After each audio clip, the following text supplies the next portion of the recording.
indique cette image? On y voit un soldat occidental, un puits de pétrole, un territoire désertique.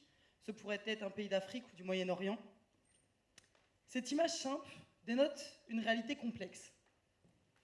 90% des ressources que nous consommons, 90% de l'énergie que nous consommons au niveau mondial repose sur des énergies fossiles, pétrole, gaz, charbon, qui sont par définition non renouvelables et inégalement réparties sur l'ensemble de la planète. Cela engendre une course entre les puissances pour l'accès à ces ressources et pour une sécurisation des voies d'approvisionnement. Quel rapport avec mon sujet?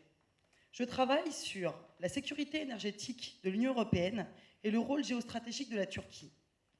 Par ma recherche, je cherche à comprendre et à analyser les interactions complexes entre les conflits au Moyen-Orient, la crise ukrainienne, la levée de l'embargo sur l'Iran et notre quotidien. Nous vivons dans un monde de plus en plus électrifié et hyperconnecté. Cette salle nous le montre parfaitement. D'où provient donc l'énergie que nous consommons? Maintenant, quel rapport avec la Turquie? La Turquie est frontalière de 70% des ressources mondiales d'hydrocarbures. Vous vous rappelez la crise ukrainienne et les tensions russo-européennes qu'il y a eu par la suite?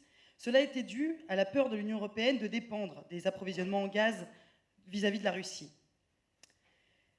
En réponse à cela, l'Union européenne a mis en place une stratégie européenne de sécurité énergétique. Cela consiste à diversifier nos sources et nos routes d'approvisionnement pour ne pas dépendre d'un seul fournisseur, la Russie, et d'une seule route, l'Ukraine. La Turquie représente un pont naturel entre l'Europe, donc les pays consommateurs, et les pays producteurs, notamment l'Irak, avec le Kurdistan irakien, l'Iran, qui est la deuxième plus grande ressource de gaz mondiale, la mer Caspienne, avec tous ces pays en stand, le Turkménistan, le Kazakhstan, etc.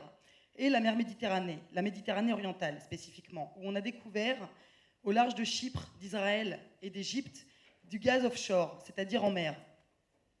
Autant de pays et de régions qui connaissent des conflits ininterrompus depuis des décennies. Alors, quelle place tient l'énergie? Quel rôle jouent nos démocraties occidentales dans ces conflits? Et pour quels intérêts stratégiques? C'est ça le but de ma recherche, c'est essayer d'aller comprendre toutes ces situations complexes en allant sur le terrain, en cherchant à répondre à cette question, en rencontrant les acteurs, en apprenant le turc notamment. Je vais régulièrement en Turquie et je pars dans 2 semaines en Égypte. Le but de la géopolitique, c'est de comprendre un monde de plus en plus violent, rapide, et avec cette complexité et cette actualité qui nous entoure constamment. Voilà, je vous remercie.